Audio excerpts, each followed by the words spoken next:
Welcome back to the Content Swap Podcast. You are joined by Parker and Aaliyah. And if you're new to the Content Swap Podcast, this is a podcast in which we assign a piece of content at the end of each episode, engage with it for the week, and then we talk about our assigned contents throughout the episode. So we always like to, before we dive into the content itself, we like to provide a little news update on life and other things, game progress, show progress, what movies have we seen, etc., etc. So would you like to take it away?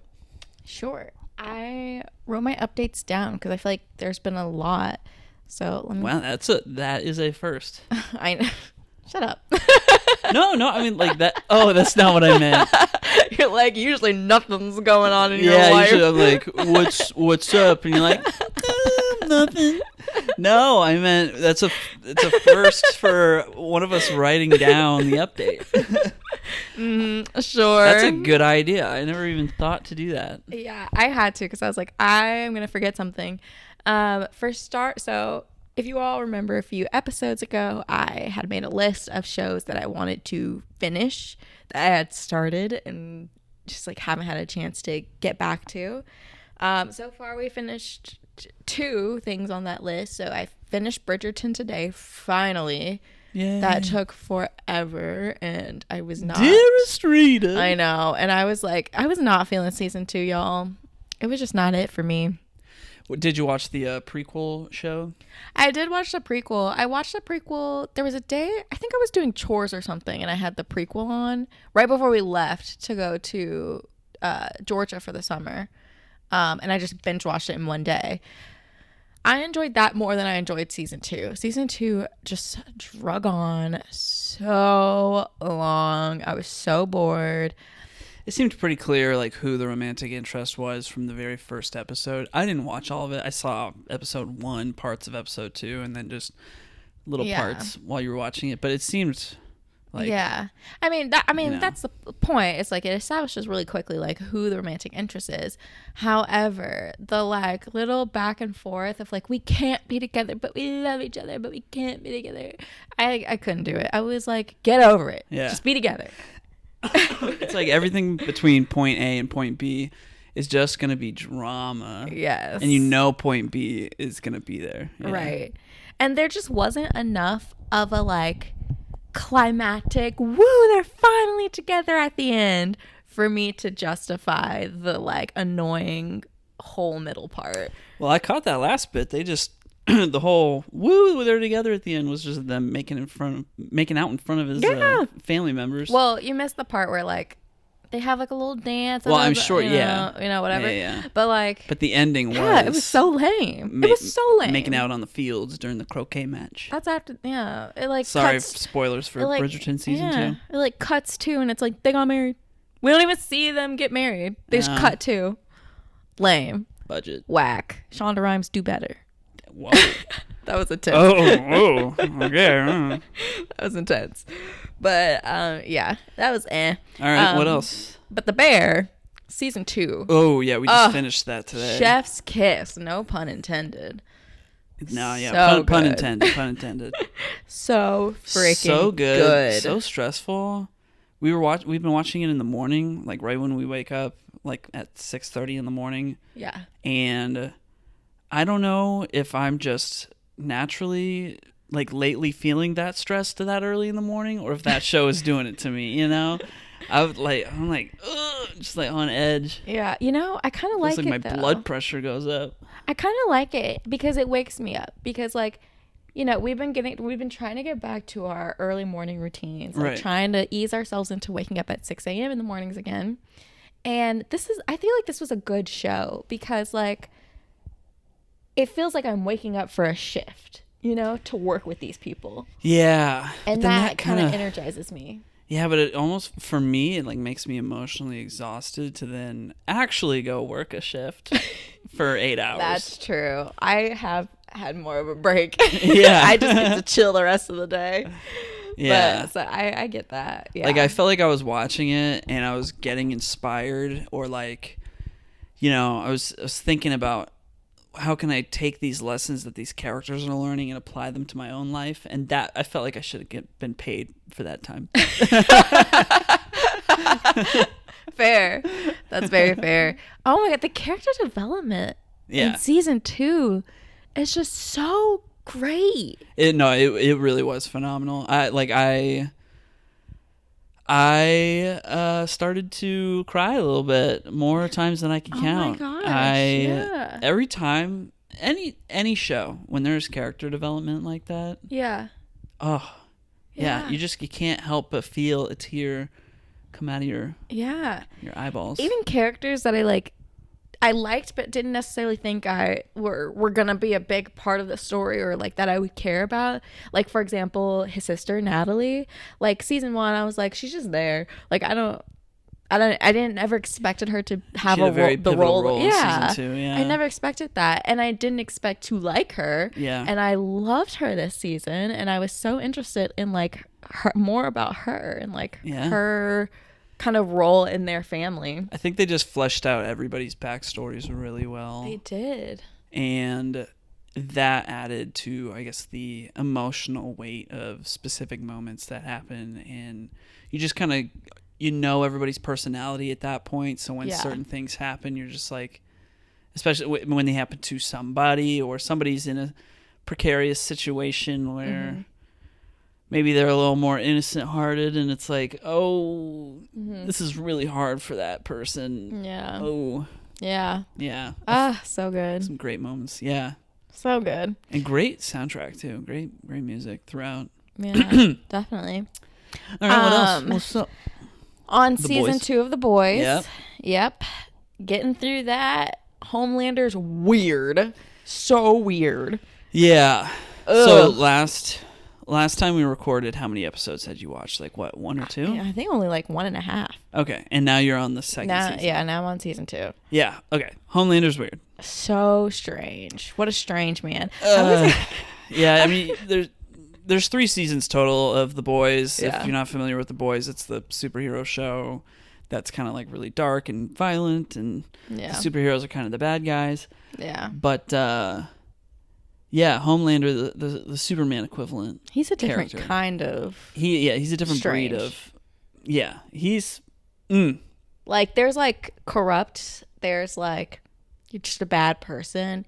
He's like, he needs a therapist. Just wait till you finish season 3. Oh God. There's this commentary there that is just fills you with dread. Ugh. Goodness, that show stresses me out more than The Bear does. Wow. Well, all right, fair enough. Yeah. Anyway, outside of that, today I played Vinba. A video game? A video game. You played the whole game? The whole game. It's so short, babe. How long? I think it only took me like 2 hours. Wow. If that. Oh. Maybe not even. That's a movie. Yeah. Yeah, it's so short. Entirely too short. It's a very beautiful story. It's kind of like, it reminds me of, if anyone's ever played A Little to the Left, it kind of has a similar look. The art style? Yeah, the art style is kind of similar to that. And also the mechanics. So it's a cooking game, but the cool thing about it, which we were listening to when we were driving, Kit and Krista podcast. Oh, yeah. The Kit and Krista podcast Krista was playing. Yeah, and Krista mentioned this, but I didn't really think about it, but until I started playing it, I was like, oh, this is what Krista was talking about. And the cooking is different from other cooking games, to where it's basically like a puzzle. Yeah. And you kind of just have to figure out the puzzle, because you have pieces of a recipe. You've got to figure out the whole recipe. You got to figure out the order in which ingredients go. So you're kind of just throwing things together, and then it'll you play as the mother, and she's like, no, that's not it, and we'll take out your ingredients, and you got to start over, and it's really interesting and really fun, and just and the story is I almost cried wow. Playing the story. It's a really just a 2-hour experience. That's pretty. Yeah, it's just filled with emotion in such a small amount of time. Wow. And so yeah, I don't know. I really enjoyed it. It was a good game. I'd be down to play that sometime. That sounds great. Yeah, maybe I'll assign it. I'm surprised it took you 2 hours to complete, given they announced it at a Nintendo Direct like a while ago. It must have been a long development or like a small development team. Yeah, no, it was super short. I'm trying to think of like the exact time it took me. I don't know. I probably could look. But yeah, because I was planning on playing that game for the whole day. And like literally I finished and was like, it's only 2:00. I was like, so I guess I'll just crochet and like watch a movie. That's nice. Yeah, so it was super short. I wish it would. Oh my gosh, and the food. I want it to come with a cookbook. I'm like, can they give me like a little downloadable cookbook with these recipes? I'm sure somebody will make something at some point, right? I mean, I hope, because that food looked so good. And like the sounds of like, you'll like put stuff in oil and like fry it, and like it's that sizzling sound. You see the pops and the crackles of the oil. It's just great. Wow. Yeah, it was a good experience. Cool. Yeah. Anything else? What's going on? No, I mean, some things that we did together. We saw Teenage Mutant Ninja Turtles. We did. We saw, Teenage Mutant Ninja Turtles Mutant Mayhem. Loved it. The latest in the Ninja Turtles franchise. Yeah. Well, the latest reboot, reboot number 12, I think, like some ridiculously high number.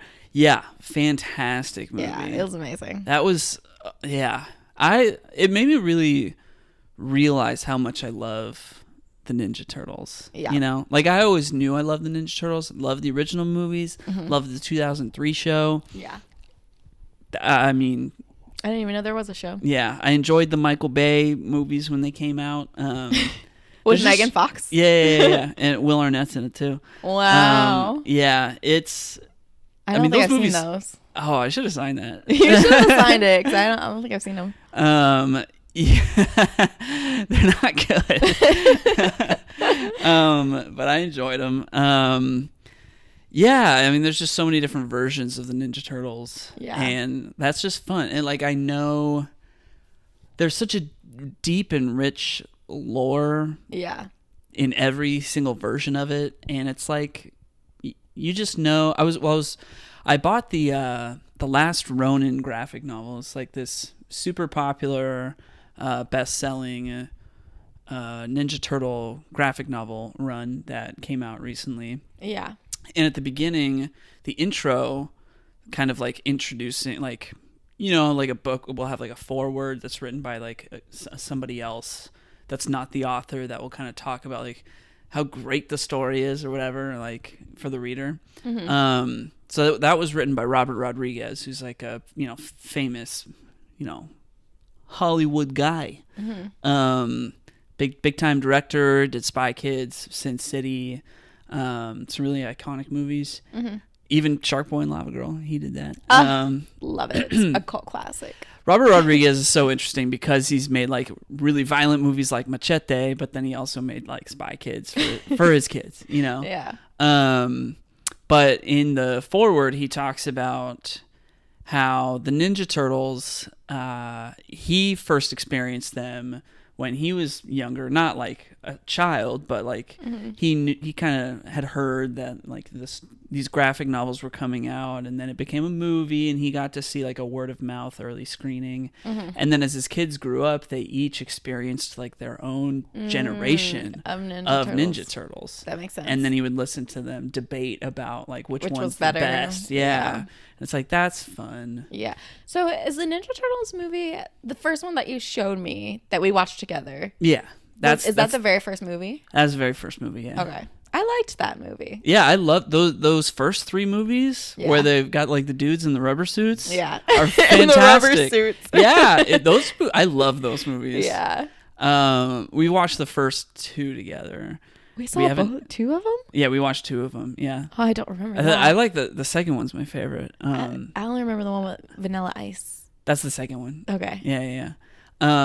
We haven't watched the third one yet. That one's let's watch it. Isn't it on Max? Maybe. I think it's so. not as good. It's kind of, the story's different. Oh. Yeah. But it's still good. Like, I still enjoy it. Yeah. You know, it's Ninja Turtles. Yeah.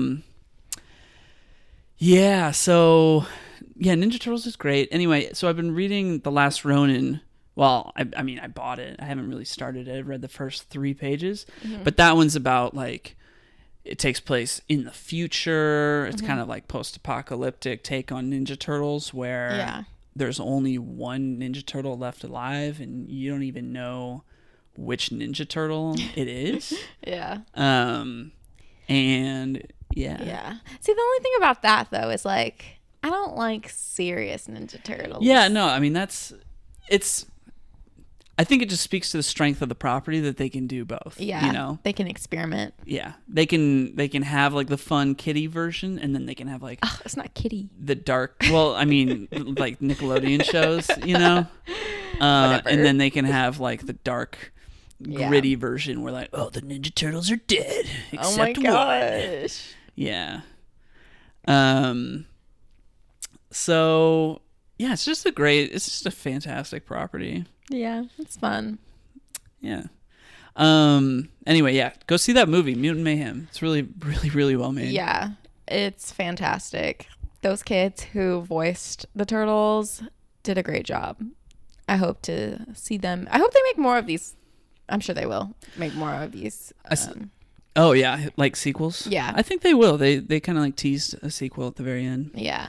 I saw a post on social media. I think it was done by one of the animators or somebody that works as an animator that was appreciating a scene, and it was just like one of those first scenes that was a long take of just the 4 kids interacting and joking with each other, and it just like the camera never cut. Like it was never a new take. Like even for the audio, it was just the kids like just constantly joking for like over a minute. Yeah. And they talked about how that's so hard to do in animation, like getting that authentic performance from that many voice actors. Yeah. Like having fun like that and then animating it. Yeah. Yeah, I just loved that. Yeah. I know, they seem like they're like genuine friends. Yeah. Just like hanging out. Yeah. Like this doesn't even seem like a job. right. It's just like them messing around, and then they got a great movie out of it. Yeah. Yeah, that's cool. Yeah, I would love to watch that movie again. I would too. It was really good. Yeah. Just perfectly casted. Yeah, absolutely. Anything else? Not that I can think of. Okay. How about yourself? I don't have much more to add. Still playing games. I haven't had a ton of time this week to play any games, but last weekend I did make a little bit of progress in each of them, I think. I haven't really been playing much Pikmin 4. I've been really enjoying this game, Chained Echoes. I played it a lot in the mornings last week, and I've just got really, really into it. I wasn't sure about it at first, but then once I really sat with it and I noticed that there's just all these really great quality of life features. Like I really enjoy the kind of like pixely classic RPG feel, but going back to games that were made in that era, like the quality of life is just like the user experience is just generally like not the best, or there's just a lot of like tropes that are historically known to be very frustrating that like either in gameplay or the story, and this one's much more mature, and then they just kind of they took all of the pain points and they just kind of wiped them away, and so it's a lot of fun. I've been really enjoying it. The story's not bad. I'm more invested in that game's story than I am the Final Fantasy 16 story at the moment. Final Fantasy 16 is just all over the place right now. So Chained Echoes. If you're listening and you're into that kind of like classic RPG experience, but you don't want to be like all the time, like having to heal your party in between battles and stuff, like this game's got you, because this game you're healed up at the beginning of every single battle, which is like, I didn't think that I would like that, but it really just takes micromanagement out of it, and I can just enjoy the experience without having to like sift through menus all the time. But yeah, I did play a bit more Final Fantasy 16. You watched me play some of that while I was playing it, and what was your take on what you saw? I had this massive battle, but there was a lot of other stuff too. Yeah, there was a whole bunch of nothing, and then there was a whole bunch of everything. Yeah. And then a whole bunch of nothing. Yeah. It really bums me out. And all of those periods were very long. Yeah. Yeah. I will say I was pretty happy with like when everything was happening. I was happy with the length of that. It wasn't too short. It was like pretty good, but I will say even I'm enjoying watching the game more than I am playing the game. Like watching the game. They've just done an incredible job making cinematic moments very cinematic. The graphics are on 10. The effects are on 10. The camera angles are awesome. The sound and the music is on 11. But then the gameplay, I said a million times at this point, I'm just doing the same combos over and over and over and over and over again, and it's like, oh, how am I supposed to do this for like 40 hours? Yeah, you're like you're barely through the game. I'm like right? I'm 2/3 done. Oh. According to my PS5. Feels like you've been playing that thing forever. I know. And I'm like, there are some games where the time just flies by. Like the new Zelda. Put 150 hours into that game. Like the time just flew by. And it was not hard to accrue like 30 hours. And it's like I'm trying to get to 40 hours on Final Fantasy. I feel like I've been in the 20 to 30 like progress range for forever now. I think I'm like 27 or so hours in. And I'm like, oh my God, 2/3 of the way done. Like, come on. Yeah. It's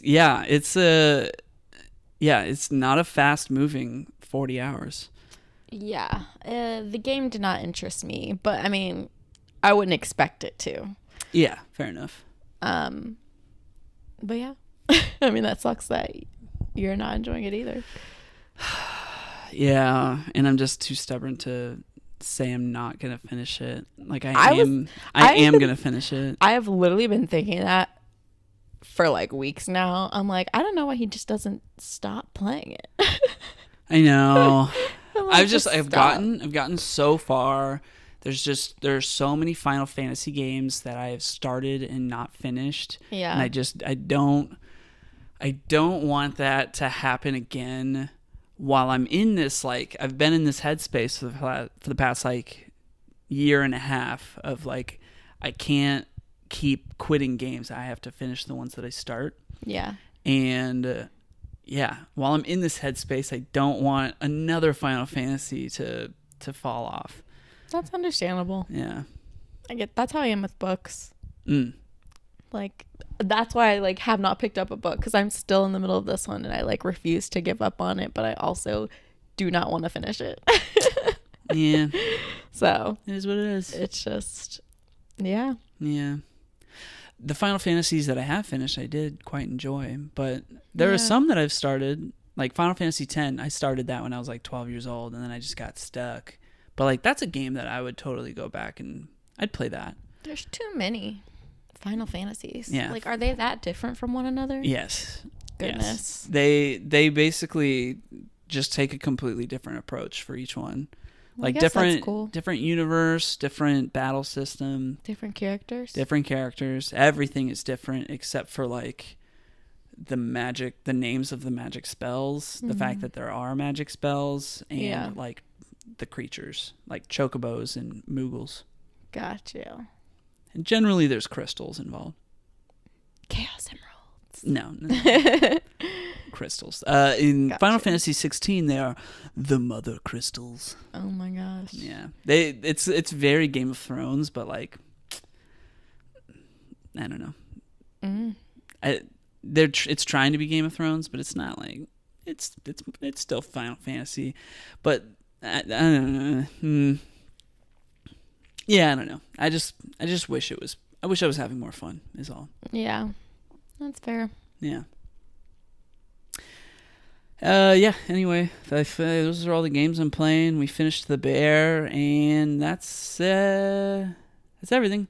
I started reading Batman Hush, which is a comic book that I read like 10 years ago and really enjoyed, and I picked that back up, and it's putting me in a very like Batman mood. And then we watched Ninja Turtles, which put me in a Ninja Turtles mood. So now I've got a Batman comic book, a Ninja Turtles comic book, and I bought the Batman Ninja Turtles omnibus comic book where it's Batman and the Ninja Turtles together in one story doing their thing. It's sitting right over there. We are going to need another bookshelf. Yeah, I've been buying a lot of books the past and week. And we have no more space. Yeah. Don't you just love having books, though? Oh, I love it. That's why I don't get rid of any books, because I'm like, when we get a house, we will have a library. Yeah. I like a dedicated space for reading. But because we don't have that right now, it's like we have like 12 bookshelves. Yeah, there's a lot of the... in this one bookshelf that I am looking at, we are both looking at right now in the bedroom, because we're sitting on the bed right now. We're not doing video right now. We forgot to mention that. We look like the grandparents on Willy Wonka in the Chocolate Factory. Yeah, at the moment, yeah. Anyway, this bookshelf that we're staring at, I'm seeing what you're talking about. There are a lot of books. We cannot squeeze another book on there. Stacked vertically. I'm surprised these cheap bookshelves have not collapsed on me, because I stack them up. I put so much weight on those shelves, and yet they stay up. They stay up. They don't like buckle. Yep. All right. Enough about the bookshelves. Yeah. Let's move on. Yep. All right. Ready to get into the content? Yep. This week's content. We are like 20 minutes in already. No, 20. Wow. How far into this are we? We are 26, 27 minutes in already. I mean, these should be short. I literally have like barely any notes for both of them. Really? Yeah. I have a lot of notes for our first one and like nothing on the second one. Okay. Yeah. Well, I'm just going to jump in. All right. So go for it. I was assigned Uncharted 4. And I forgot to write down a synopsis of Uncharted. So I'm just going to wing it, and you can add details where you feel they are needed. But essentially, the game series as a whole, it's a video game. Right, it's a video game, and it's a whole series. So there's multiple, obviously, because I played number 4 in the series. But it follows Nathan Drake, who grew up as an orphan with his brother Sam. They both were really into kind of exploration and history and treasures and things like that. And once they got older, they started to seek out those treasures and make money. Although they always talk about how they don't have money. So I'm like, are they really making any money from the treasures they get? Who knows? Well, yeah. In each Uncharted game, there's always like some kind of big discovery to be made, and they're like, we could retire with all this money. Yeah. I'm like, well, what happened in the last game? Well, it probably like fell apart or something. Like I don't feel bad about spoiling this because Uncharted 1 came out so long ago, and it's such a simple game. He finds El Dorado, which what ends up being like a big golden coffin, and when it opens up, like there's like I don't even know what to call it. It's basically like a disease inside of this coffin that like turns people into zombies. Yeah, I mean, Uncharted 4 is not like that kind of mystical, but like Uncharted 1 was like a little mystical like that, and it was kind of weird. But he was like, oh, we found El Dorado, but we also need to like not sell it to anyone and destroy it. You know, Gotcha. It's like that kind of thing just kind of keeps happening. I see. Yeah, I see. So in the fourth one in particular, you go to a few different places, but I'm guessing the biggest one, Sam needs your help to, his brother, needs your help to What is he trying to do? He's trying to. All right, let me explain the synopsis. Because you hop around to different places for different things. So I'm like, okay, yeah. So the Uncharted series follows Nathan Drake. He's like modern day Indiana Jones, right? And you play as him the whole time, but then suddenly you find out in the fourth one he's got this brother. I played as Sam for a little bit. You did play as Sam for a little bit. You find out that he's got this brother. Sam was not in any of the other ones. And it turns out 15 years prior, him and Sam were investigating Sir Terry Avery. Say Avery. He was looking for. They were looking for Avery's treasure, the greatest pirate treasure of all time, and they had to get into this Panamanian prison. And when they sort of like find some treasure in that Panamanian prison, because it's like a really old prison, and on their way out, they like. He thinks that Sam gets killed. It turns out Sam is alive and he's still in that prison. Nathan goes on with his life thinking that his brother is dead. And then 15 years later, his brother pops up. His brother escaped from the prison because like this big drug lord who was his cellmate broke him out and was like, I got you out of prison. Now go find that pirate treasure you keep telling me about for like why you're even in here in the first place. Or I'm going to kill you. And so he's like, Brother Nate, I need your help. And Nate's like, no, I'm out of this game. I've got a wife now. I got a woman. Yeah.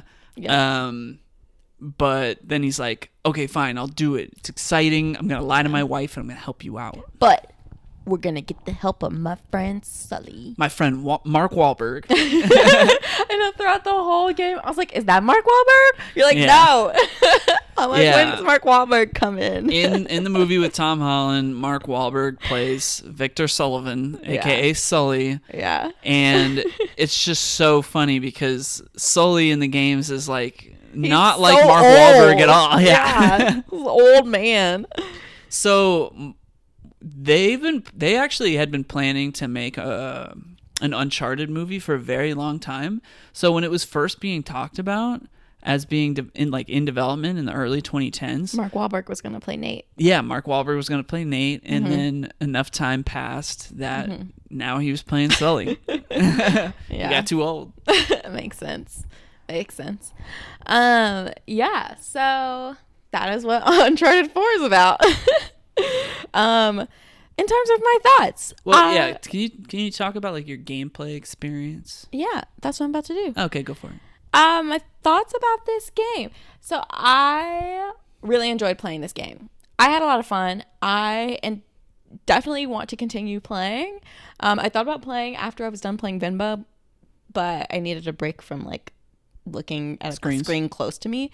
So I did not play today, but I really enjoyed it. So I played on like an easy difficulty because I'm not very good at like moving the camera at the same time of moving my character.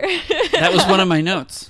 Yeah, I'm pretty bad at that. And I knew this was probably going to be a game where I need to like move quickly and get to places very quickly. And like I was pretty certain I was going to be chased and things like that. So I was like, let me do easy difficulty and just help myself out, like prevent the frustration, which I think worked well. I like didn't feel frustrated by the game at all. Like I didn't feel like it was really hard or anything like that.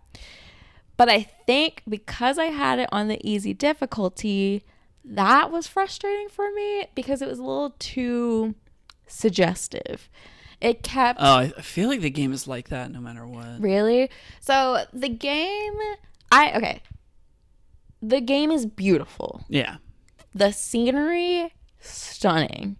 It looks amazing. There's so much like greenery and there's these like cool buildings you're in and all there's trinkets around and everything like that. And so I, as a curious person, was like, I want to take my time. I want to walk around. I want to see what these things are. I want to just like go, what happens if I go this direction? What happens if I go that direction? And this game had a very linear path and wanted you to stay on that linear path and was like, you're taking too dang long. Follow me. And I'm like, I don't want to follow you. I want to go this way to see what's over here.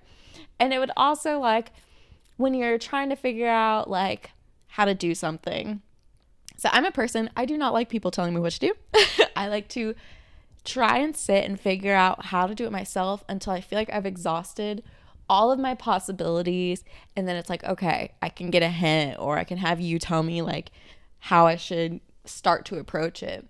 But this game doesn't give you enough time to, like, sit and think about it. And so I'm sitting there and I'm looking around, and then, like, 2 seconds later, it's like, oh, maybe you should do this. And I'm like, ugh.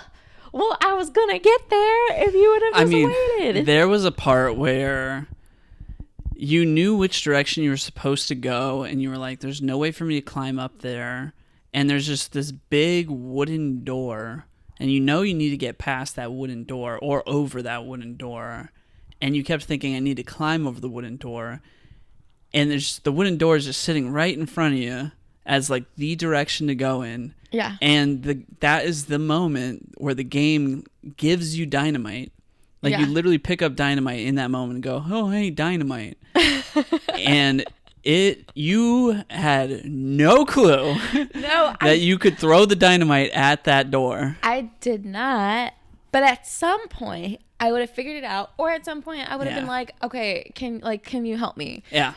Because after, like, 5 minutes, Sam goes, hey, you could throw the dynamite at the door. But, like, I'm still just kind of getting a feel for my surroundings. Because you can also, like, there's parts in the game where you can move, like, big objects. And so I'm like, okay, well, maybe I can move something. And there was something that I could move. And I'm like, well, maybe I can move it. I can jump on it. I can, like, climb over this, like, hedge or whatever. But, like, I need the game to let me explore and let me, like, fiddle around with ways, or, like, let me figure out alternative ways to do things. So, like, for example, there's a part in the game where you're in this room and there's, like, these symbols of the zodiac signs on the wall. Oh, yeah. And then there's also like symbols and numbers there's numbers of bricks, like, underneath that. And so I look at the, like, paper that I'm supposed to find, and it says something about zodiac signs, and it says Sagittarius. And so I'm like, Sagittarius, December babies. Obviously, I need to go to the brick 12. with the 12 on it. Yeah. And I open it, and it opens. And you were like, that was not at all how you were supposed to solve that. And I was like, it makes the most sense. And you were like, look at the wall. Yeah. And then the wall had a 2 and a 1, like a 1 and a 2. Yeah, because you had a Virgo symbol and a Sagittarius symbol, which is us, by the way. I think it was Scorpio. Oh, my bad. You're right. You're right. I'm biased. Okay, there was a Scorpio symbol and there was a Sagittarius symbol. The Scorpio had, like, an X, and the Sagittarius had a 2. And so it was XII, like 10 and 12. But you were just like, Sagittarius, 12, boom. I know. I was like, perfect. It knows I love zodiacs. Yeah. 12, December. Love those Sagittariuses. I mean, it wouldn't be very good game design if you had to have that pre-existing knowledge in order to solve. That's true. I mean, it would be cool if, like, that helped you solve the puzzle early, which I guess in your case somehow it did. Yeah. But yeah, no, it would, like, for people that know nothing about astrology, they would be lost. That's true.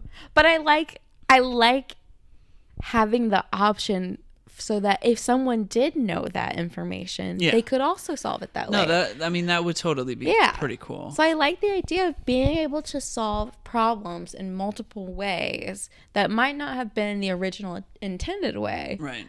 But that plays Zelda. Yeah. Zelda's a lot like that. Yeah, can get someone where they need to go. So that was the only thing that I found frustrating, was just, like, not really, like, being the hint system. The hints, and just, like, not feeling like I didn't have time to really explore. Like, I remember there's a part in the game where you're kind of, like, scuba diving, and I was going forward and I wanted to go back because I was like, you were just enjoying scuba. Yeah, I was trying. I was enjoying scuba. And I was trying to look at something and it wouldn't let me go back. And I was like, how come I can't go back? And you were like, I think the game's just pushing you forward because you need to go forward. Yeah, you just like got stuck in a current. Yeah. And it was just moving you along. And I was like, no, I hate that. Yeah. I will say the game does have some more open moments later on. Yeah. That gives you a bit more opportunity to explore. Yeah. Especially like just everything's progressively just gets bigger, Yeah. you know, throughout. Mm-hmm. You know, and like the puzzles get bigger. Like your little horoscope puzzle is like, Yeah. you know, that's like level 1. Just wait till you get to level 7. Yeah, I mean the spectacle just gets a lot bigger. I mean it is a great game. But that is a common complaint for like these bigger AAA PlayStation games specifically, where the game like this was a big complaint when God of War Ragnarok came out last year. A lot of people were like the game told me the solution too soon. Yeah. It didn't give me enough time to figure it out for myself. Yeah. And like in God of War's case, it's like you always have a companion with you and the companion will be like, oh, I think you're supposed to do this. Yeah. And it's like, shut up. Yeah. And then Uncharted 4, it's a combination of that and also just like these little cues. Yeah. I mean, the Uncharted games have kind of always been like that, where it's like, oh, press L3 to kind of see where you're supposed to go. Or like after a certain amount of time of you doing literally nothing, it'll be like you need a hint. And I mean, as a designer, I don't know how you would do that any differently, because like at the same time the game is filled with there's a lot of like subtle carrots kind of throughout the world that kind of tell you how you can interact with it. Like ledges that you can climb on have a little bit of a white streak on them. Yeah. And it's like it's very subtle to make it look like it's blending in with the natural environment, but it's also there to communicate to you like this is something that you can climb on. Yeah. And me as a gamer, I'm like super literate in that, and I can see that and be like, oh, I know exactly where I'm supposed to go, and it looks great.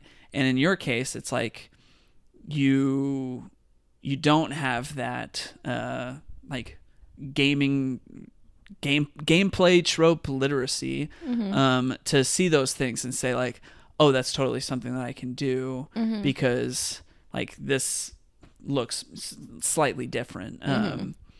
And I think that like kind of speaks to one, how well made the game is, that it blends in so well in this game. But then like, as a designer, how do you solve the problem of somebody who may not be picking up those cues, who has no idea how to proceed? You know, then you build out this complex hinting system, and it allows the player to continue to move forward no matter their experience level. Yeah. And I think that does speak to a well-made game, but I think your point is also valid. Yeah.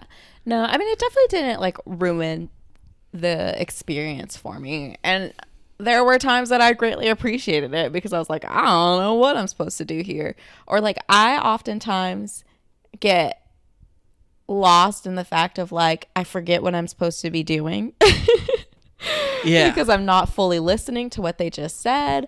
Or where I get turned around and I lose my like orientation of which way I just came from and which way I need to go.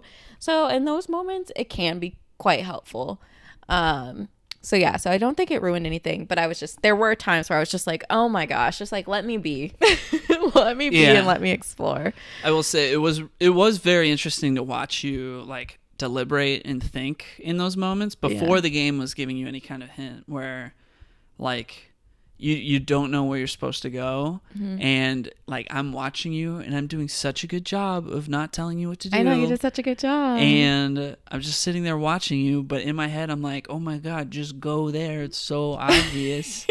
Like there were just I had to be very patient, but it was really interesting to be like, oh, these are like split second decisions for me that for you you're really spending the time to think about. And I kind of almost envy that because it may immerse you in the experience a little bit more. Yeah. And I love to talk when I'm playing a game. I have to talk out loud for everything.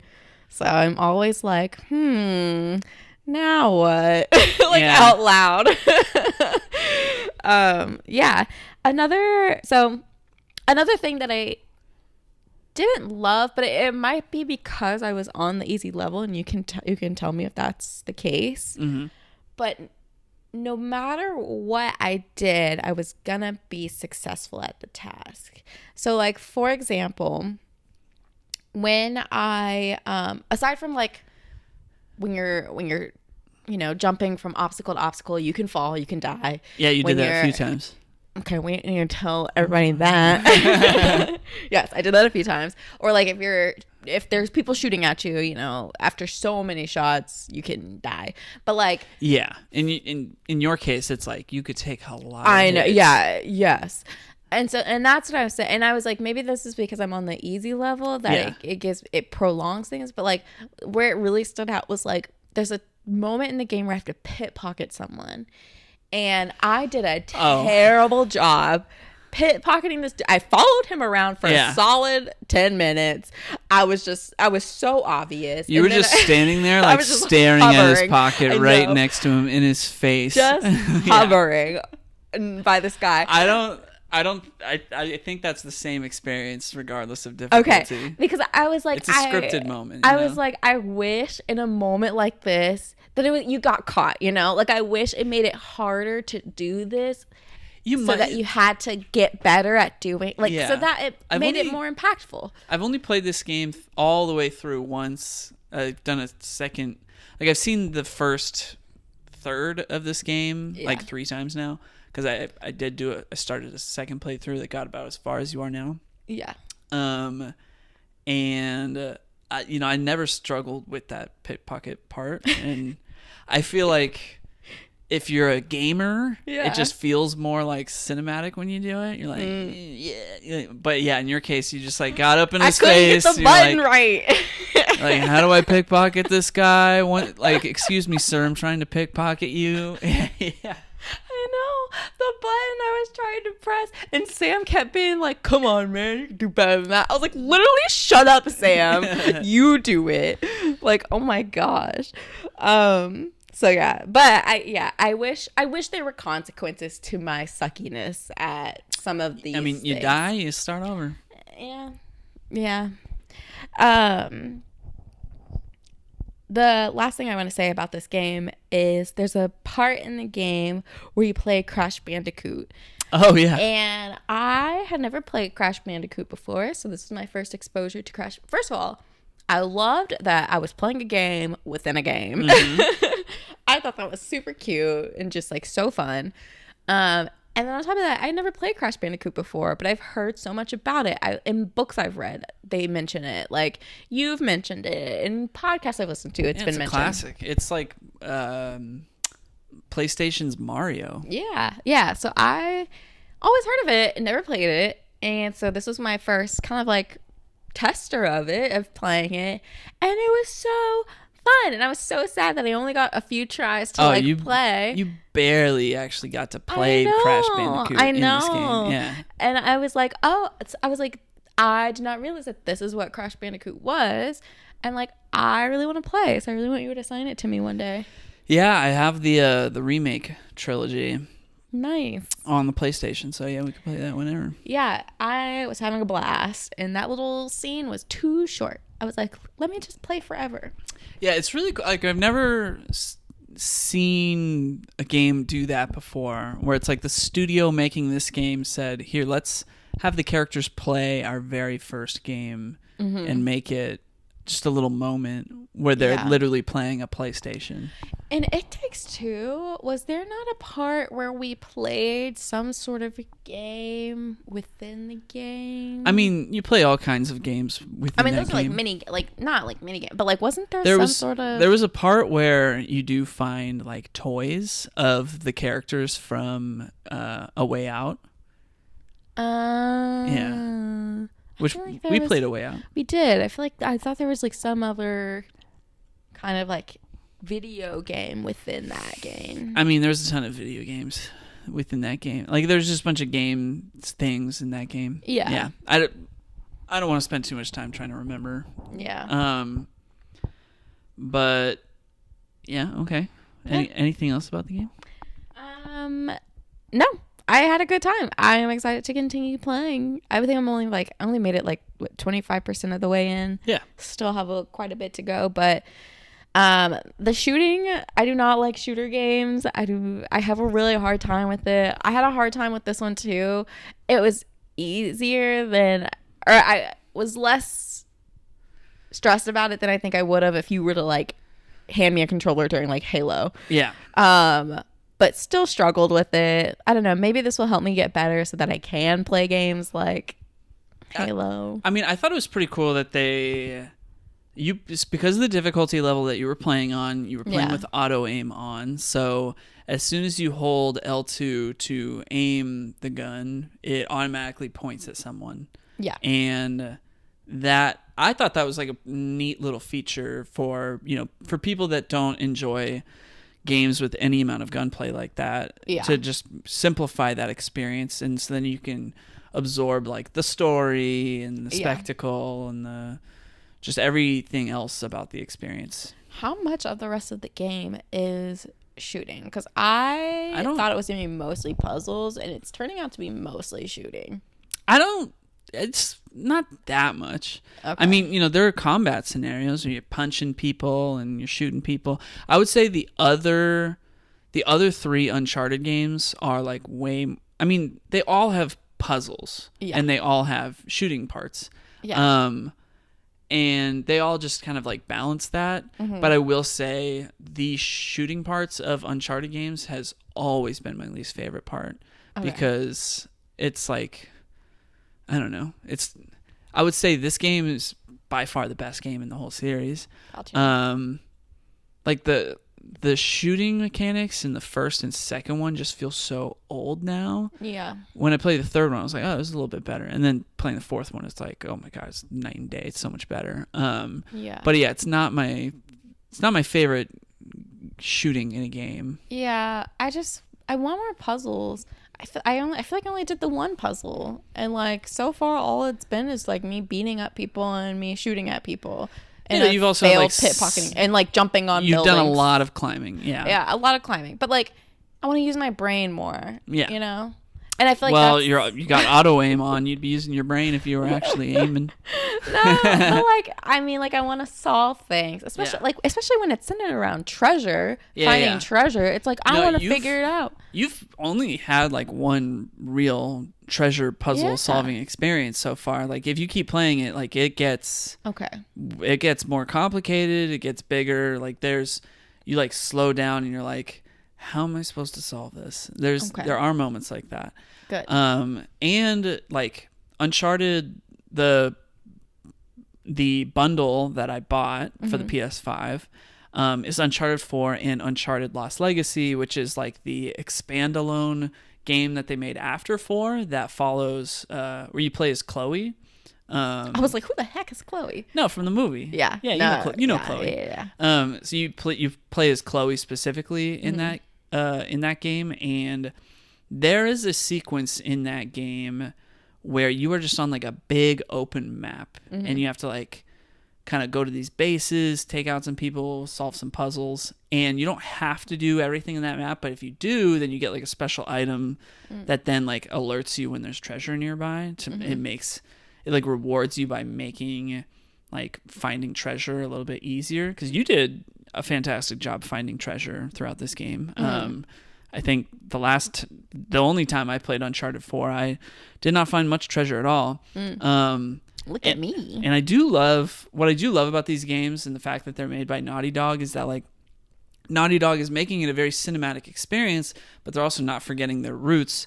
And collecting that treasure then gets you things you can, in future playthroughs, change what outfit Nate is wearing in any scene, or you could just be playing as a different character, or you could get special guns, or you can turn on cheat codes, or color filters. There's a cell shaded filter that you can just put all over the game, and the Jak and Daxter games had that. Crash Bandicoot, not really so much, but the Crash and the Jak and Daxter games, having those cheat codes was kind of one of my favorite things.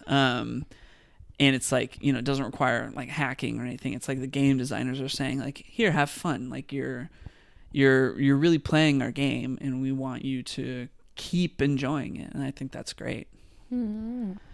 Nice. Yeah. Finding the treasures doesn't allow him to retire, though. Oh my god. Yeah, I mean, this is just a really well-made game. There's just so many like there's a very subtle use of like lighting and just different cues to kind of point you in the right direction outside of the game just telling you. And I think having spent more time thinking about design the last few years, I was kind of blown away while watching you play it. It's really well made. And it does a really good job of like, you get put in a lot of different kind of like situations where the buttons you're supposed to be pressing are different. Like if you're rappelling down a rope, you're supposed to hold L1 and then press down. And the game does a really good job of like reminding you of those things. It's like, oh yeah, by the way, in case you forgot, this is how you do this. Which I always forget. Yeah. Yep. And I was like, wow, a game that you can play. Wow. You're like, it's a game for dummies. I'm just being facetious. All right. Anyway, I have a bunch of notes on the development of this game, if you'd like to hear them. Yeah. Hit me with it. All right. So Naughty Dog made this game. Naughty Dog. Naughty Dog made this game. So after they made Uncharted 2, they separated the studio into two different teams to work on Uncharted 3 and The Last of Us 1. So Amy Hennig was the creative director of the first three games, and Neil Druckmann and Bruce Straley did their own thing working on The Last of Us. So development on Uncharted 4 began in 2011 after the release of Uncharted 3, and Amy Hennig and Justin Richmond, who was the game director, I believe he was the game director on maybe the first three games, or at least on Uncharted 3. Amy Hennig and Justin Richmond left Naughty Dog in March 2014 after 3 years into developing Uncharted 4. And so because of the success of The Last of Us, having been released in 2013, Neil Druckmann and Bruce Straley took over the development of Uncharted 4. And there were some reports initially that Druckmann and Straley had forced out Hennig and Richmond, but the company's co-presidents denied these claims having been the case. But Druckmann and Straley taking over the development of the game changed a ton. So they ended up having to scrap about 8 months worth of Amy Hennig's work that she had done on the story, and they ended up changing the direction of the game's story to be the final installment of the franchise because they felt like there was nowhere else for these characters to go.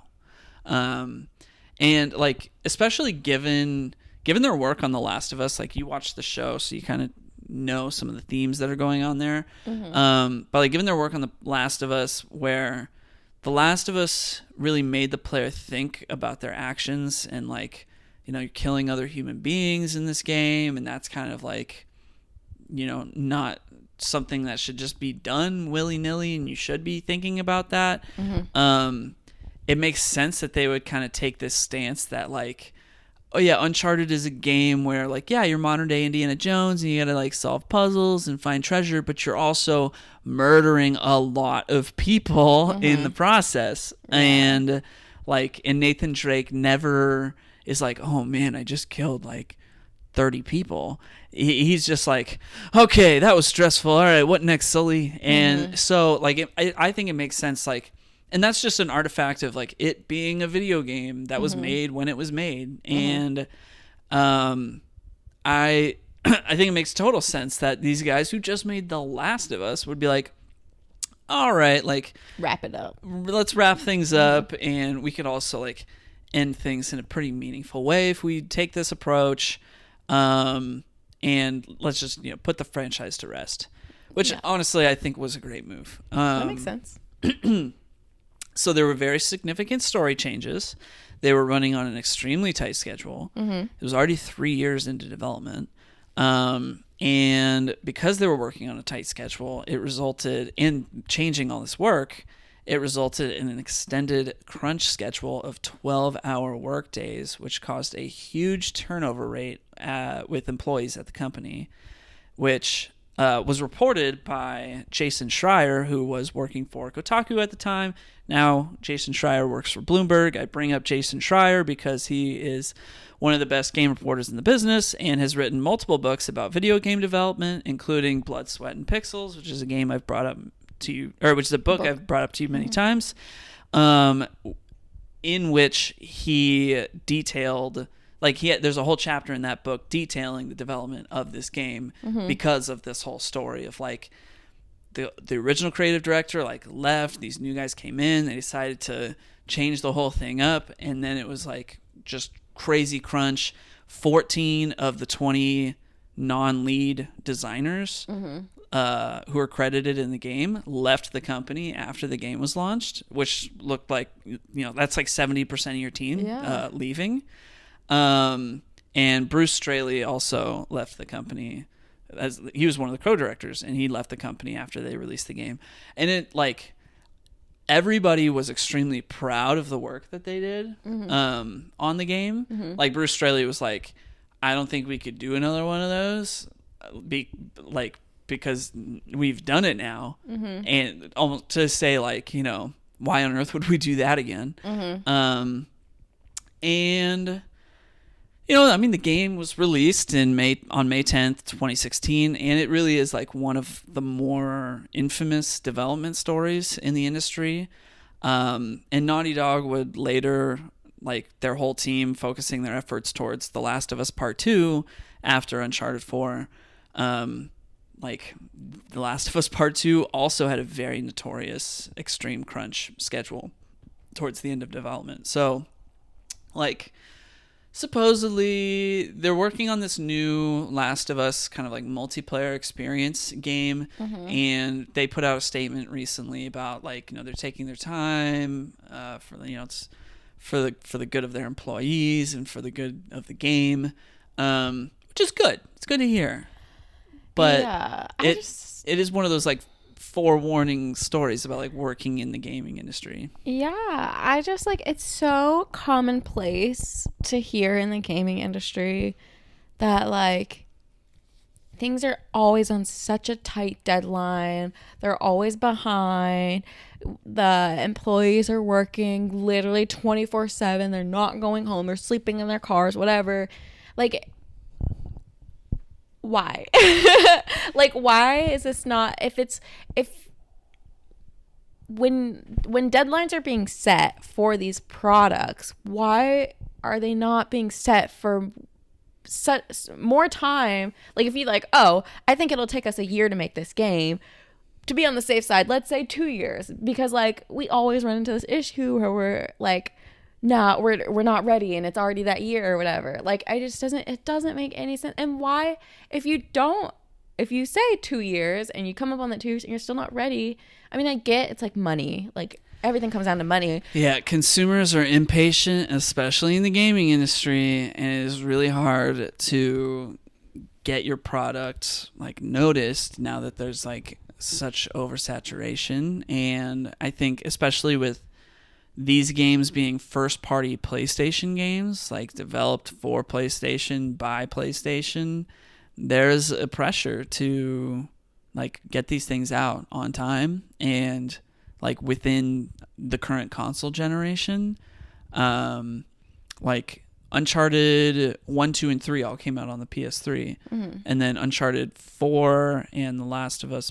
Well, actually, Uncharted 1, 2, 3, and The Last of Us came out on the PS3 generation, and then that's like one game every 2 years. And it was easier to do one game every 2 years because the production values weren't at the level that they are now. But now with the production values being so high and there being multiple different departments and it being like, it's no longer a question of can you do it? It's just like, do you have the resources to do it with the technology that we have now? It's like, it is no surprise to me that, I mean, like, Naughty Dog only released 2 games on the PS4 generation as opposed to 4 games during the PS3 generation. It was Uncharted 4 and The Last of Us Part 2. Both were like, which Uncharted 4 came out at the beginning of the PS4's life cycle, and Last of Us Part 2 came out at the end of the PS4's life cycle.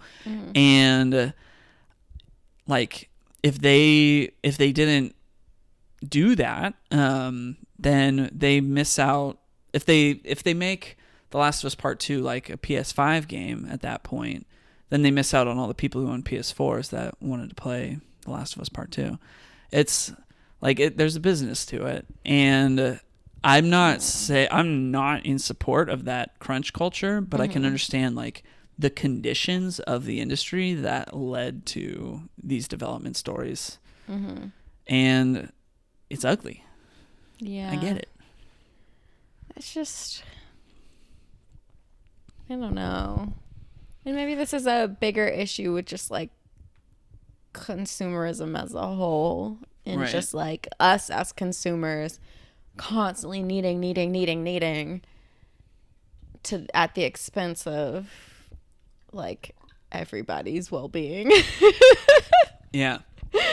Like, I don't know. I feel like I don't know. I feel like I'm just a person. I'm like, I want these companies to take their time, really craft something that's of such good quality. I can wait. At the end of the day, I'm not going to die to not have this thing in the next year. It's not going to kill me to not have this movie in the next 4 years. It's not going to kill me to not be able to read this thing or do this thing in this many years. Like, I can wait. What I don't want is there is a rush to get it out, and so what comes out is crap and like a waste of time. I don't want people being mistreated, right? And because there was a crunch to get something out, like, it's just, I don't know. I feel like there just needs to be such a big shift in the way, just like everything. And I don't even mean just games, like the gaming industry, entertainment as a whole. There just needs to be a whole shift. I mean, gaming especially is tough. I mean, movies, they can get a movie made in a year, 2 years, you know. I mean, but nowadays, like, the VFX artists are being visual effects way overworked, which, not good. That's bad. Right. But in gaming especially, like, there's just so many different departments. Like, you are a tech company at that point, you know, and there's so many different levels of talent that have to go into that. And it's a long process. Like, you have like an engineering department. Yeah. And there's also this pressure because it is like a technological experience. I imagine there's got to be this pressure of like, if we wait too long, the technology will be advanced, and then what we have is like worthless. Like somebody else will have made a better version of this game instead. Yeah. That's fair. That's tough, but I think we're now kind of at like a healthy point as far as like the tech innovation side goes, where it's like you can make whatever you want, everything is going to look good. Yeah. No matter what. It's just a matter of like, what's your vision? It's not, there's no limitations in place anymore. Yeah. But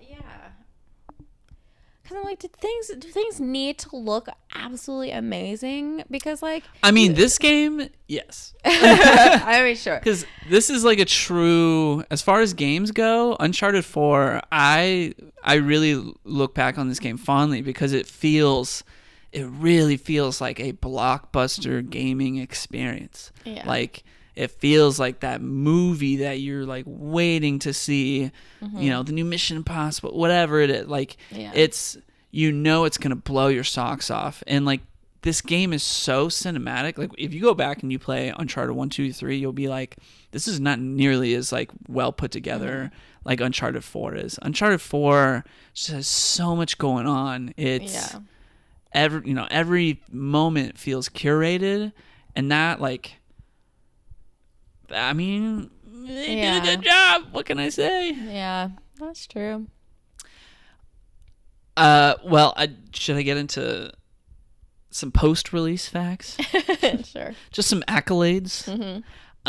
So this game released to near universal acclaim. It has a 93 on Metacritic. which is very high. It was praised for its humanistic approach to storytelling and is considered an achievement in making full use of the PlayStation 4's like technical improvements to benefit the environment and gameplay design. And yeah, it's considered like a true blockbuster in video games. It's just like a very well-rounded experience. Nice. It was the fastest selling first-party PS4 game with 2.7 million units in its first week. And over the course of the first 3 years, it sold 15 million copies, which is a lot. It won multiple Game of the Year awards from several media outlets, but it did not win Game of the Year at the Game Awards. It did, however, win the BAFTA for Best Game, BAFTA being the British Academy of Film and Television Arts. They're kind of a big deal. At the Game Awards, it lost to Overwatch that year, which Overwatch was a very big deal that year. Mm-hmm. So, nice. Yeah. Those were all of the notes that I had. Wow.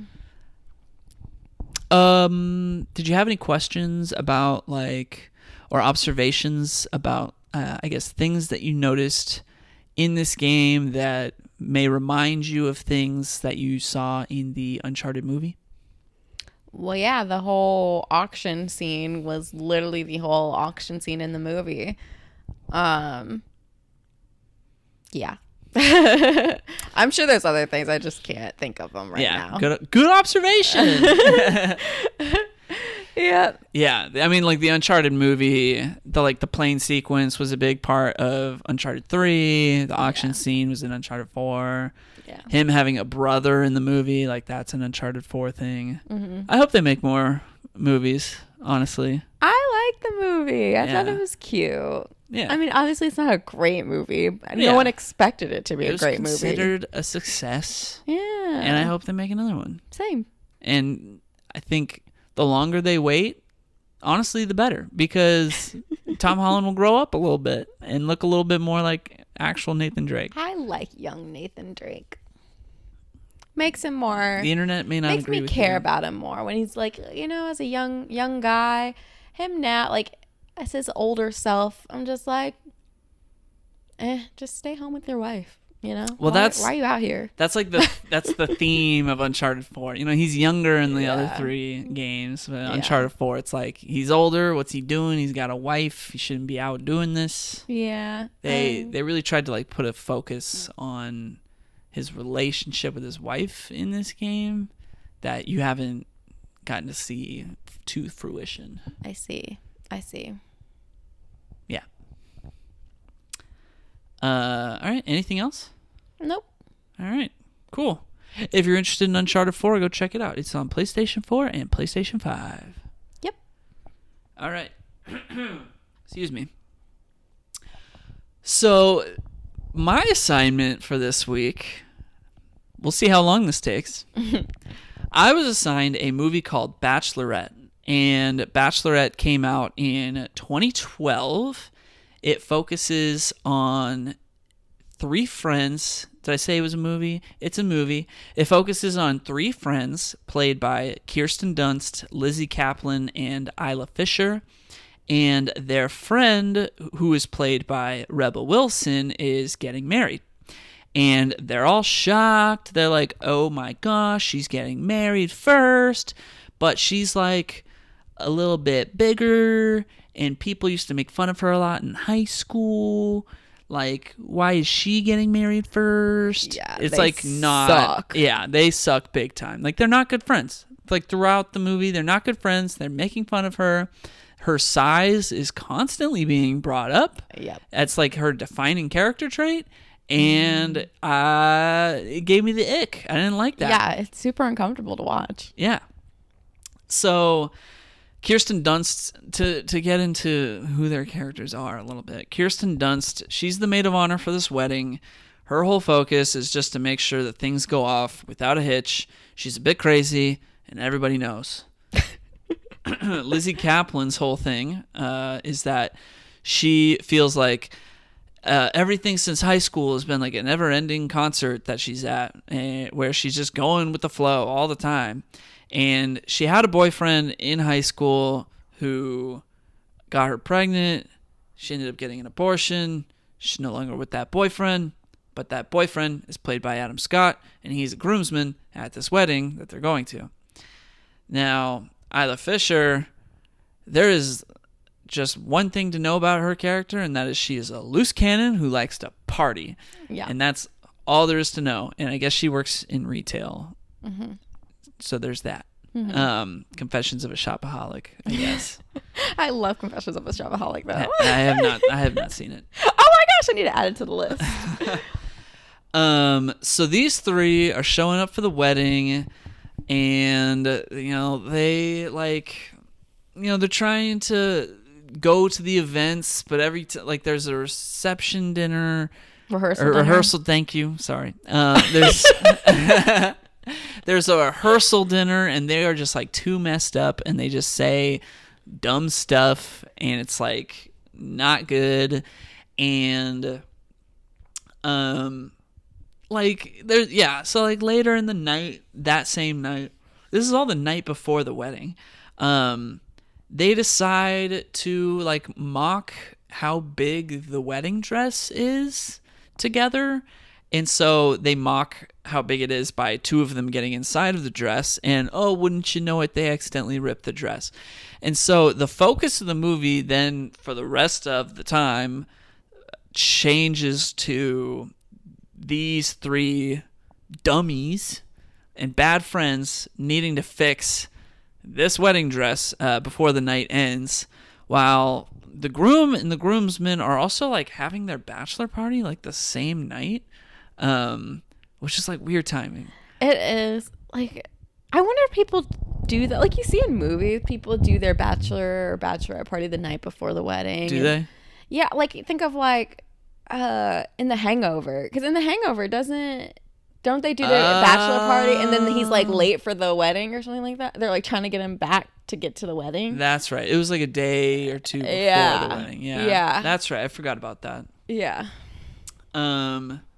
Okay. I mean, I feel like sometimes movies just do that to try and make it stressful. Make it it's stressful. Like, are they going to make it to the wedding? But I guess one could technically have their bachelor party before. I think the one wedding would be not smart to do that. Right. So these three friends, they're out and about in New York City. They're trying to get a dress from the bridal shop, but like none of the dresses are big enough. Then they realize that Isla Fisher is like Rain Man with sewing, and she knows how to sew. So they're like, oh, we need to get her to sew the dress, but they don't have a sewing machine. Then they realize that Lizzie Kaplan's ex-boyfriend, who's currently at the strip club for the bachelor party, has a mom that used to design costumes for the school play, and she lives in the city. So they all go to the strip club to like find him to get his mom's sewing machine, but his mom in the end ends up being the one to fix the dress in the first place. So it was like, why did we even bring up that Isla Fisher had the ability to sew? Yeah, it was basically to show, because in that moment she like says all these really like, she says all these things about like fashion that like only an expert in fashion would know, and they're like, oh my gosh, like basically, and I don't mean this is not words coming out of my mouth, they're like, you're not completely dumb, like you know something, and like you're really good at fashion. So like I feel like that was the only reason why they put that in there. Okay. Well, they get to the strip club. Lizzie Kaplan and her ex-boyfriend end up like having an interaction. They end up going like, she gets him to take her to his mom's house with the sewing machine. While they're there waiting, they hash some stuff out. They end up hooking up, and the mom fixes the dress. Meanwhile, Isla Fisher is not hooking up with this like super nice guy groomsman who really likes her, but he doesn't want to be shady to her because she's all messed up. She's on multiple substances throughout this movie. So she's like trying to hook up with him, and he's like, no, that would be wrong. And then meanwhile, Kirsten Dunst is just like on damage control with the bride and like trying to keep her occupied while they're trying to get the dress fixed. It's all one big mess. Inevitably, like, there's some stuff that happens. It's like not really worth mentioning, honestly. Like, just things happen and they solve it, and the dress gets fixed, and everything works out. And Lizzie Kaplan and Adam Scott very awkwardly get back together at the wedding, and everything is fine. And that's the end of the movie. So your thoughts? So my thoughts. I did not like this movie. I don't blame you. I thought it was a bad movie. It is very bad. It's chaotic. It's problematic. It's the characters have no redeeming qualities. Things will just happen, and there's just like tons of just. I felt dumb watching it. You know, it felt like the movie thought that I was dumb. Yeah, like it wasn't like why bring up Isla Fisher's whole sewing thing just to have her not be the one to sew, or why have Adam Scott like at the wedding make this whole speech about like, oh, I love that girl over there, and then like play an inside joke song to like try and woo her, when it's like, dude, like today is not about you and your love life situation. Like, we're here to celebrate these two people that just got married. So why, like, my brain is not so turned off while watching this movie that I'm just gonna be like, oh, during I'm like, no, like that's dumb. Why would you do that, dude? Every single person that's not Rebel Wilson and her husband are so self-centered. Yeah. Oh, and Joe's not I too like bad. Joe. Joe's yeah, great. Joe's not bad. Joe's the one that Isla Fisher was with. Yeah. They are all so self-centered. It's just like so terrible. Just horrible, horrible people. Yeah. Yeah. I mean, I chuckled a couple of times. Yeah. Watching it. But I just like overall, I really ended up wondering like, why was this made at all? Yeah. Who? It's just like not good writing. It just feels very like, like why did all these people sign up? Yeah. To be in this movie? Yeah. The problems just seem so obvious. Yeah. And, but yeah, the writing is just like, not good, and it just doesn't feel cohesive, and, it didn't feel like a good use of my time. That's very fair. Like I said when I assigned it, I had seen this in high school. I don't even know really how I stumbled across it. I stumbled across it one day. I used to just like watch random movies all the time. Came across it, decided to watch it one night, and it was just like you said, so chaotic that it just stuck with me. And I was like, I don't know anyone that's seen this. Like, I don't think I can mention it to anybody and they would know what I was talking about. And so it just like kind of just sat in my head for a while. And so then when I was like, oh, I want to give like a fun like wedding themed movie, I was like, okay, well, you got the ones that everyone knows about. I was like, let me give this one that's just been sitting in the back of my head that no one knows about, because like that would be fun. And then we sat and we watched it, and I was like, I regret everything. I was like, I did not remember it being so I mean, I knew I very distinctly remember I hated every character, because I was like, it's undeniable that they're terrible human beings. And you're just like, why does Rebel Wilson's character keep these people as friends? Right. It makes no sense. But I remember that. But like the things that they say, it's hard to sit through, because you're just like, ugh. Like anytime something comes out of Kirsten Dunst's mouth, like she just treats people terribly. Yeah.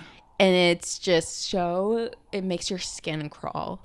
It's like watching someone yell at like a service worker. Oh, like yeah, that for a whole hour and yeah, and like 30 minutes. Like, and there's a wedding planner character, and she is awful to her. She says like racist things. Yeah, it's horrible. It's so horrible. But yeah. So I forgot. I did not remember those things. And so it was definitely hard to watch. But I don't really have much facts about this movie. Okay. I do have an interesting conversation because I think what makes this movie interesting is the timing of it. So this movie 2012. Yes. So first things first. This movie was based on a play that was written by the director of the film, and her name is Leslie Headland. And she wrote this play back in 2007, and decided that she was going to make a movie out of it. And she was working at the time that she was working on the play. The Hangover came out in 2009. By the time she started to film the movie, Bridesmaids came out. And Bridesmaids, obviously, was this massive success. Yeah. And it kind of was like the movie that gave us the like raunchy, all-women comedy genre, like, as we know it. And so I wanted to ask you, I have some questions for you. So is it like that the movie just came out too late? Yes. Well, that's what I want to ask you is, do you think had this movie had come out before Bridesmaids or even before The Hangover, do you think it would have been more popular? No.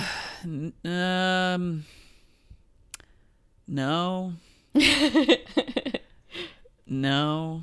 Mm-hmm. I think the premise is Hangover-like. Mm-hmm. I mean, the premise is, it just has to do with like a wedding and these characters like having to fix a dress, but like, I don't know, that doesn't feel like unique. Like, it wouldn't have felt like revolutionary, like, you know, revolutionary wedding related comedy movie like The Hangover or Bridesmaids were, you know, like, I mean, it's an impossible question to answer, right? But I mean, I think this movie would have been as not remembered as it is, even if it had come out earlier. Interesting. See, I think that, well, I think this movie never would have been made before The Hangover. I think I just didn't think it was a good movie. And I think that's the difference. No, I agree. It's not a good movie. This movie would have never been made before The Hangover. Well, and really, so in this article that I was reading, because I decided to do like a little bit of a deeper dive into just like this area of movies.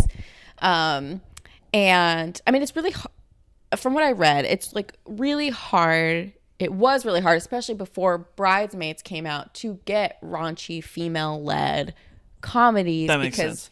all these studios are like, oh, we love raunchy comedies. We want to see women do it. Right. We like men doing these things because that makes sense. That men are doing these like raunchy like, things. what are Seth Rogen and his friends doing? Exactly. Yeah. So this movie, I don't think would have ever come out before Hangover. Now, if it had come out before Bridesmaids, I think it would have been, I don't think it necessarily would have had like massive success like Bridesmaids did, but I definitely think it would have been more known. I think people would have been like, that crazy movie where like Kirsten Dunst is like doing wild things, you know, like this movie that like women are doing these like wild, like having a wild party that's like The Hangover. I think people would have been talking about that, but I don't think it would have had this like stick that Bridesmaids did. And I don't think it would have led to, you know, all these other movies that we got kind of that stemmed from Bridesmaids. Okay. So speaking of those movies that kind of stem from Bridesmaids, so Bridesmaids kind of paved the path for movies like Girls Trip. There's a movie called Rough Night. If anyone remembers that, I remember that. with Scarlett Johansson and Kate McKinnon. Think of movies like Bad Moms. Basically anything that Amy Schumer put out. You have Fair point. You even have shows like Broad City that kind of got their footing in the entertainment industry. And so, I mean, that's great for Bridesmaids, but Bachelorette is not Bridesmaids. Oh no, Bachelorette is nowhere near Bridesmaids. Bridesmaids, I love Bridesmaids. So I want to ask you. I don't even love Bridesmaids like that, but like I recognize its value. Yeah. Okay, I was just gonna ask you, like, during this time period where we got those movies, especially Bridesmaids, like, what were your thoughts? Like, did you go see Bridesmaids in theaters? Like, No. What did you think about it? No, I did not catch Bridesmaids in theaters. I didn't really know about it when it was in theaters. I found out about it through like word of mouth in high school, like people talking about it, saying like it's so funny. And like my experience with Bridesmaids was just that it got too hyped. It got too overhyped. I had really high expectations when I finally watched it. And then I watched it and I was like, yeah, it was good. Looking back, I'm like I totally rewatched Bridesmaids. Like that's a fun movie. But like, yeah, at the time when I first watched it, I think at the time I didn't get it because I was like, what's the big deal? Yeah. Why are people making such a fuss? Yeah. It's just kind of like a normal comedy. But now I can recognize the merits that were going on with Bridesmaids for sure. Especially with the whole like all female led comedy thing. It's funny because like I think at the time I wasn't even thinking about the fact that it was all female because these were actresses that I was so used to seeing on the side. Yeah, in like other in things. SNL and things like that. Right. Yeah. And so it just felt like normal. Like, oh yeah, like they're on the side now. They're like front and center. They're that famous now. Yeah. But with that, I didn't even register at the time. Like, oh wait, but this is an all female comedy. Yeah. But now I see that. Yeah. I feel like, honestly, I kind of was similar to you because I did not see Bridesmaids in theaters either. And it took me a while before I ended up seeing it. And it was just because, like you said, everyone was talking about it. Everyone was like, this movie's so funny. You have to watch it. You have to watch it. Why haven't you watched it yet? And I was like, okay. And so I think the first time I watched it, I also was kind of underwhelmed. And I was like, that wasn't what I thought it was going to be. But it is now like one of my comfort movies. Like I don't, Nice. and like over time, it like the more I watched, the funnier it got, which is interesting because I feel like the more I watch all the comedies that I really love, the less I find them funny, and I'm like, this is not as funny as I remembered it. I feel like now, kind of being older and at that age, that's kind of like closer to the characters. Yeah. That like we'll probably be able to relate to their experiences and the comedicness of it all a little more. 100%. Yeah. But I mean, Girls Trip, I did see that in theaters when it came out. I love that. Thought movie. it was It's a great movie. hilarious. Yeah, I saw it with a group of friends. We thought it was so funny. Bad Moms, I did not see in theaters, I don't think. Didn't see it. But I did enjoy it the first time that I watched it. Like, I don't know, I really enjoyed this like grouping of films that was just like women doing whatever they wanted, living unapologetically, like being funny. I don't know. I appreciated that path, and I do feel like Bridesmaids like really kicked that off. Because like I can't think of anything before that was the case. And in terms of like raunchy comedies. Yeah, that were just like female led. Yeah. Yeah. Yeah. No, that's the one. Yeah. But yeah, I thought this movie had an interesting story. Bachelorette had an interesting story in terms of like it was written before all of this started. Yeah, that is an interesting story. Yeah. But it just kind of got lost somewhere. Yeah. I mean, it probably just wouldn't have been made. Yeah. And like, yeah. It feels like, Bridesmaids had to come out first in order to give this movie a chance. Yeah. Yeah.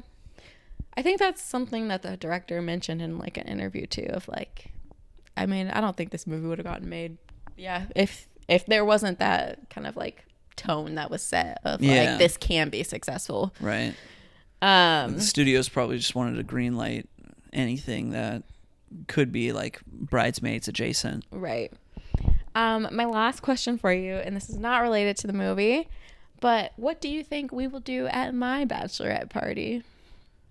That's a weird question to ask. I have no idea what you're going to do at your bachelorette party, and I want to be surprised. Be surprised? I have no idea what bachelorettes do at their bachelorette party. I have no clue, other than like male stripper maybe. Otherwise, like I have no idea. I feel like that's such a movie thing. Like, does anyone really get a male stripper? I don't know. Well, are you just gonna go out on the town, have some margaritas, or are you gonna like stay at home and chat and play board games and do your nails? You can do whatever you want. I feel like I'm just busting out stereotypes. Like that's no. You can also do. I feel like there are two types of bachelorette parties, depending on the personality of your bride. Okay. If you have a bride who likes to have a lot of fun, who likes to go out, then you probably are just like bar hopping, you know. She's got the sash on. She's going, she's going out. They're hopping around, they're partying, they're drinking, they're having a grand time. If you have a bride who's more like me, who's not necessarily like, I mean, one night, yes, I would love to go to bars and be like, woo, but maybe just that one night I can't do that consecutive days in a row. No. Then it's like, well, so I said I don't think you could either. No, it's not my personality. Then it's more so like you just do fun activities with your friends. So like a getaway where like maybe we have a spa day. We like go do something fun. I don't know. Like when I went to my friend's bachelorette, when I went to Heather's bachelorette, we just did all kinds of, we did an escape room. We did yoga in the park. We like, that sounds fun. Yeah. We had like massage therapists came to our like Airbnb and like we did face masks. We watched movies. We played games. Like it was just like a fun hangout. And then one day we did go to a bar in the evening, but nice. It was just like chill. Yeah, I mean, all I'm looking for from a bachelor party is just to have my friends and I all together in a room and enjoy being together, and everything else is a bonus. Yeah. But there's 100% going to be a Smash Brothers tournament. Have at it. There has to be. Have at it. I'm holding myself to that. I even Googled, like, how would I do a 7-person Smash tournament? Round robin style. Easy. I love this for you. I want you to have the best Smash tournament ever. Thank you. Of course. I love Smash tournaments. Yeah. This is your chance. Thanks. Appreciate that. Mm-hmm. All right. Well, anyway, anything else to say about Bachelorette? Nope. Not a thing. All right. I would say go check it out, but I don't know if I want to do that.